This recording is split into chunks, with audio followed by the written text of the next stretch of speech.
friends, today we will be discussing about the various characteristics of groups. Groups are very distinct from individuals. So, there are certain defining characteristics that set groups apart from a single person. How a person behaves when he is alone versus how a person behaves when he is part of a group. How a group behaves as compared to an individual.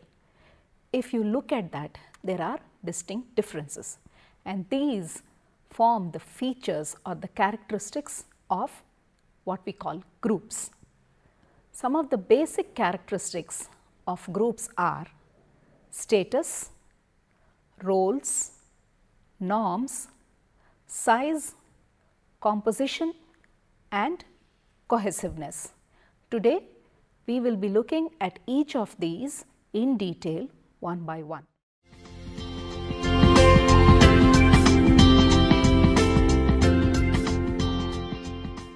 Let us start with the concept of status. What is status? Status refers to an individual's position or rank within a group. Where does an individual fit into that set of individuals which forms a group? In a group, not all people have equal status. What contributes to the difference that we see as being someone as being higher status, someone as having a lower status in a group? On what basis does this happen? It could happen because of several reasons. One could be, in the case of a formal group, the status is accorded in the way the group is structured. Status comes with a variety of factors.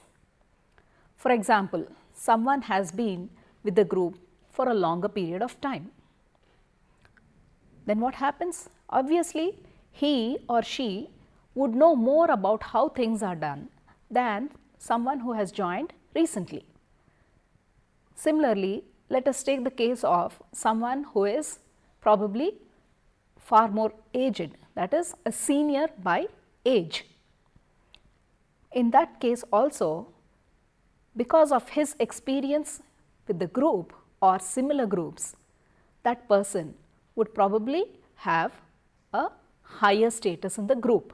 Physical attributes, studies have found, also contribute to status or the perceived status of individuals in a group. And what studies have found is someone who has more favorable physical attributes, a taller looking person, a more good looking person, basically at an instinctive level, such people are accorded a higher status. A factor like height can accord a person a higher status. This is what studies have found, and this is not always done consciously, but it happens because of human nature, which tends to distinguish between people and tends to accord different status to different people within the same set of individuals who form a particular group. Suppose you ask a teacher, who do you think is a good student? Now, what would the teacher say? The teacher would say a good student is a one who has interest in his subjects. A good student is one who is disciplined. A good student is one who is hardworking. A good student is one who is regular to his classes. A good student is one who does his work on time, who takes responsibility for his actions within the college or within the school. Now, this is the kind of image a person carries in his mind or her mind when they are talking about a good students. Now, what happens when a teacher enters into a class of 40, 50, 60 students, and there is one or there are a few people who match this kind of image that we have? So, automatically these people become representative of what a good student means to the teacher. So, a representative or a prototype of a good student. Unconsciously, in such cases, sometimes consciously, sometimes unconsciously, such students or such people are given a higher status. Within the class, all students are equal, but a person who is representative of the group is accorded a higher status. What's interesting is, it's not just the other members according him a higher status. It is also found that people who are having a higher status in a group behave differently compared to the rest of the group members. When group members have a lower status within the group, what happens? They have a strong desire to be seen as part of the group.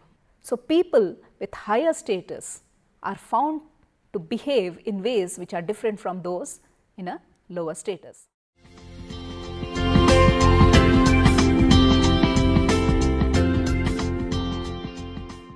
Moving on to the next characteristic of a group, this is what are called norms. What did we say are norms? Norms are rules and expectations. Norms are the acceptable standards of behavior within a group, and these are shared by group's members, and it is accepted by all the group members. Sometimes these are clearly spelled out, sometimes they are not spelled out but understood.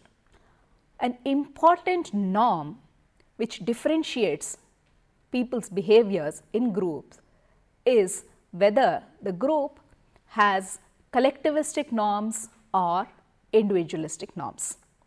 Collectivism versus individualism. What do we mean when we say collectivism, and what is individualism?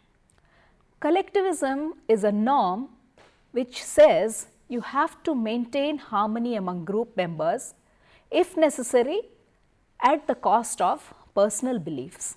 That is, group consensus or agreement within the group, harmony within the group, seeing eye to eye within the group, sharing common beliefs within the group is more important than what you as an individual think or what you as an individual believe in, your individual beliefs are. So, at a personal cost, the collectivism norm is maintained in groups. To cite some examples, when we are looking at say the work culture in most of the Japanese companies, in such companies, working as a group, agreeing to the seniors, doing what is expected of you, not giving suggestions until and unless you are asked, are all part of the collectivistic norms in a Japanese work culture. So, in such cases, even if the individual has personal beliefs or even if the individual thinks differently, he or she will not go against the collectivistic norms.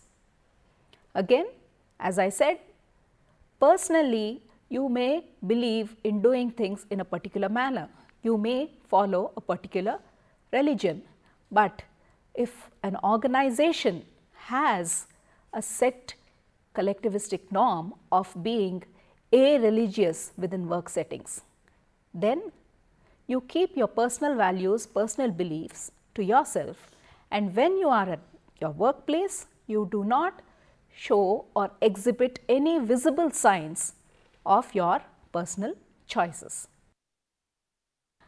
But then there are also other groups where individualistic norms are followed. Groups which encourage individualistic norms are groups where people are allowed to be different. People are allowed to stand out from the group. Disagreements between members are tolerated. Let's say we are discussing about how to do a particular problem. A group of friends sitting together trying to solve a problem. trying to solve a mathematics problem, for which the answer does not seem to be very easy or very evident. Now, what kind of a group is this? This is an informal group. This is a group where there is a high degree of bonding. This is a group where there is a high level of interdependence and interaction between the group members. And this is also a group where individualism is tolerated, where an individualist norm is followed. So, in such cases, each one can suggest one way of doing things. It may be right, it may be wrong, but you are not stopped from expressing what you think, what you feel. It may be debated, it may be discussed, it may be followed, it may not be followed, it may be rejected. But there is no disagreement as far as expression is concerned. Now, what happens when group norms are violated again depends on several things, on several factors. One, as we said, whether the norm is collectivist or individualist, and two, how far do you identify with the group? Now, this is another new aspect. How far do you identify with the group as a group member?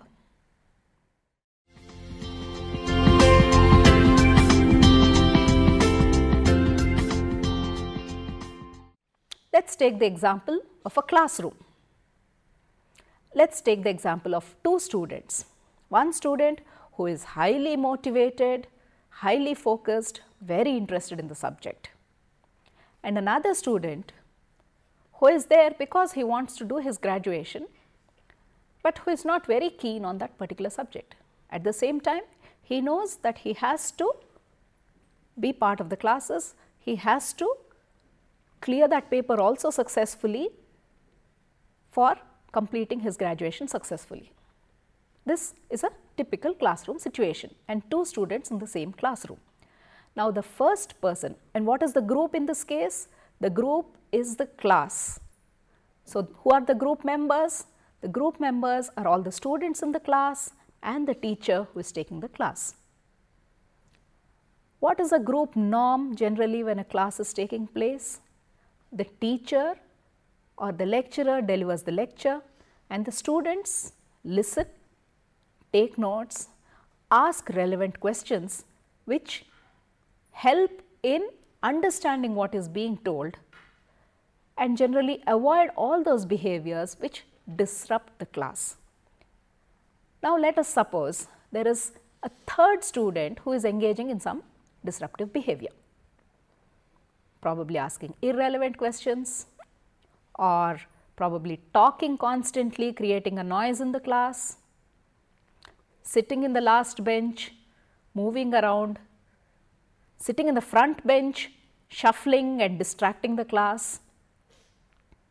Or there could be someone who has a mobile switched on and so keeps getting calls. So, the mobile rings and it disrupts the flow of the class. So, here are a set of actions which are generally considered to be against the norms of or violating the norms of the classroom etiquette, the group called class. Now, what possible reactions could be there? One, for someone who is highly identifying with the group, that is the person who is highly involved, highly motivated, interested in the class, there could be several reactions. He or she may after class tell the person not to engage in such behaviors, or they may directly talk to the teacher and tell them not to encourage or request them, or the teacher himself or herself being very motivated, being identifying with the group, may tell the student this is not acceptable. Okay. So, the case of an involved student and the case of a involved teacher. What about the person who is there in the class, listening to the class because it is required, but is not totally identifying with the group? What do you think he or she would do? They won't really bother much, isn't it? So, in the case of a person who doesn't identify himself with the group, irrespective of whether the norm is collective or individualist, when the group norm is violated, there is not much of an influence, there is not much of an opinion, but a negative evaluation happens when there is high degree of identification with the group and when there is a collective norm. That is, in this case, the negative evaluation is in terms of either challenging the person openly, warning him, or in the case of a teacher telling him to go out of the class, the dissent is shown. The disagreement is not tolerated. When the norm is violated, the action is not tolerated. So, this is the cost of violating group norms. The other possibility is a case of an individualist norm being encouraged in a particular group. In such cases, what happens? When the group norms are violated, it is accepted. Why? Because the very norm of the group is tolerating disagreements. So, in such cases, the cost of violating group norms is not very high.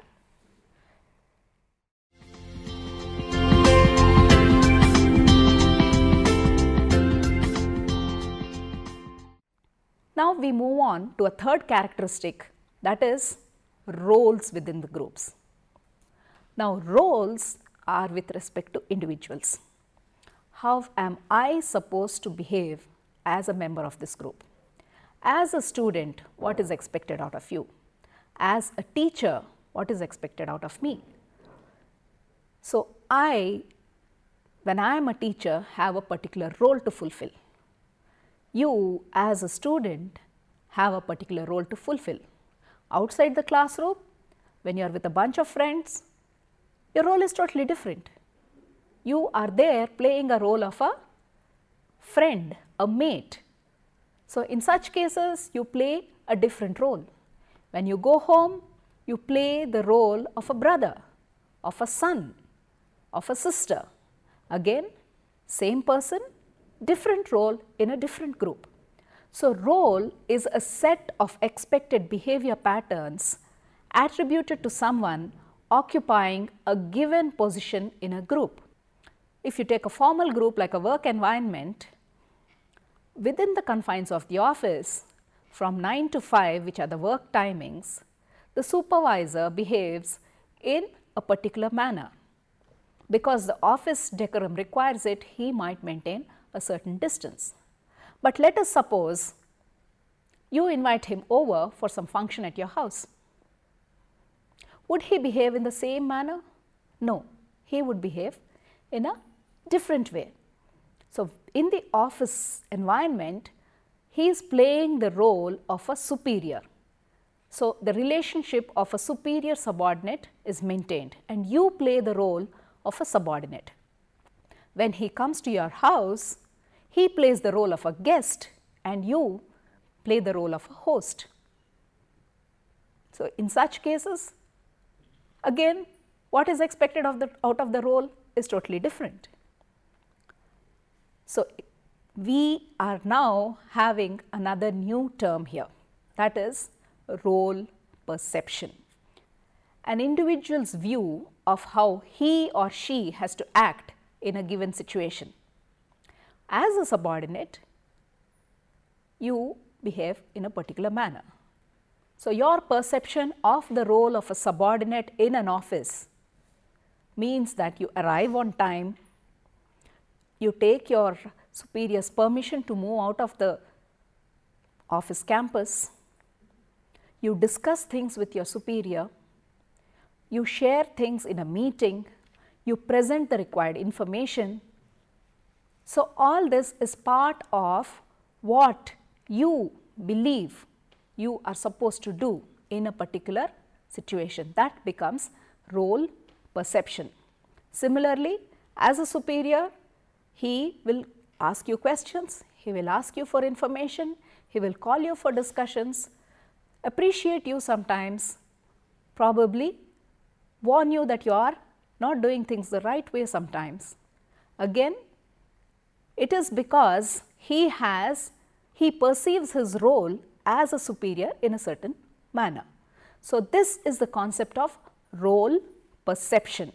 The other side of it is what is called role expectations. You believe as a student, this is what I have to do. You also believe as a teacher, this is what he or she is expected to do. So, your expectation of what another person has to do, how he has to behave, how he has to act, how he or she has to carry himself, how he or she has to respond. Now, this is what is called role expectation. When you see a lady in the role of a mother, in the role of your mother, you expect her to be tolerant, you expect her to serve you, you expect her to fulfill your needs, take care of your wants, you expect her to do a lot of things for you. But when she goes out and is in part of a work environment, when she goes out as a teacher in a particular school, what are your role expectations? As a teacher, you expect her to go to classes, teach students, correct notebooks, help children, maintain timings, submit marks. These are your expectations of the person when he or she is fulfilling a different role of the same person. A third concept is role identity. That is, all these things put together that define a role. When we say a hero in a movie, what is the role identity? Role identity is generally, when we say hero, we expect some heroic deeds, we expect action, we expect initiative, we expect sacrifice, we expect selflessness. So, hero in a movie, hero in a real life situation contains a particular identity. And when you become a leader in a class, when you become a leader or when you are expected to lead in any particular situation, there is a particular role identity. Now, these attitudes, these behaviors which are consistent with the role is what is called role identity. Now, all these things do not happen suddenly. When a person becomes part of an organization, let us say, he or she learns how to behave in ways which are consistent with the organization's expectations. It takes a little time, and after that a person internalizes it and it becomes part of yourself. So, social roles get internalized and they become part of ourselves. We consider ourselves, I think I am a good friend. So, whenever my friend wants something, I am willing to do it for him, irrespective of the time, irrespective of whether it is convenient or not, because it is part of my identity as a friend. Similarly, as a student, I go to college. As a fun-loving person, I bunk classes, whether it is required or not. As a part of my identity as a fun-loving person, I want to go and watch movies. As a part of my identity as a daredevil, I want to have a bike. So, you see, once our own perception gets internalized, our identity becomes a part of self. The role identity becomes part of an individual.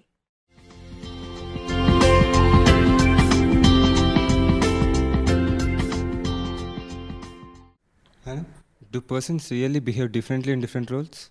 Yes, in fact, we have classic studies to show how people differently behave in different roles. Zimbardo's experiment, what is called the Stanford Prison Experiment, is a very classic study.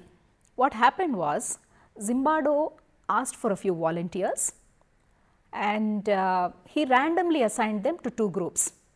One group was called prisoners and another group was called the guards or the policemen. And this study was supposed to take place over a period of 2 weeks, that is 15 days. Now, these people were told that you are all inmates of a prison. This group is guards who are going to be symbols of authority, symbols of power, and the other group is the group of prisoners who are lodged in the prison. But just 6 days into the study and the study was terminated. Do you know why? The people who were acting as guards started behaving very authoritatively. The minute they got into the role of guards, they started harassing, they started behaving in ways which tried to control, dominate over the other group, which is the group of prisoners. And what do you think happened with these people who were playing the role of prisoners? These people actually started feeling depressed, started feeling lost, started feeling that they have no control on their lives, and a classic real life situation was replicated with volunteers who knew that this was just a mock. Now, imagine if a mock situation, an experiment, can reach a stage where people start becoming very aggressive, abusive just because they are playing the role of a prison guard. In real life, when people are having power, when people are at a seat of authority and the role they play is giving them that kind of a situation, putting them in that kind of a situation, obviously the behaviors they exhibit will be totally different. Recently, BBC again did a similar study, but in this case what happened? People were not randomly assigned. People were told that a lot of tests will be conducted, psychological tests were conducted, and they decided that these people fit the role of a guard and these people fit the role of prisoners. And just a few days into the experiment, what they said was, actually there are no differences in the people who are playing the role of guards and the people who are playing the role of prisoners. Plus, they were also told that some prisoners could be elevated and made guards. Now, with this kind of additional information, what happened was the earlier behaviors were not exhibited. People who were behaving like guards were reminded that they were volunteers and that the study is not really making any difference, that their behaviors are not really very different. When this information was shared, what happened was the people who were playing the role of guards did not show as much aggression or authority as the participants in the original experiment showed. On the contrary, the people who were playing prisoners became very aggressive, became very dominating. So, the results were totally different. Why? Because the role perception was different in the first experiment and in the second experiment. So, yes, definitely how people behave in groups would depend on the role they play, the norms in the group, and the role perception and role expectations.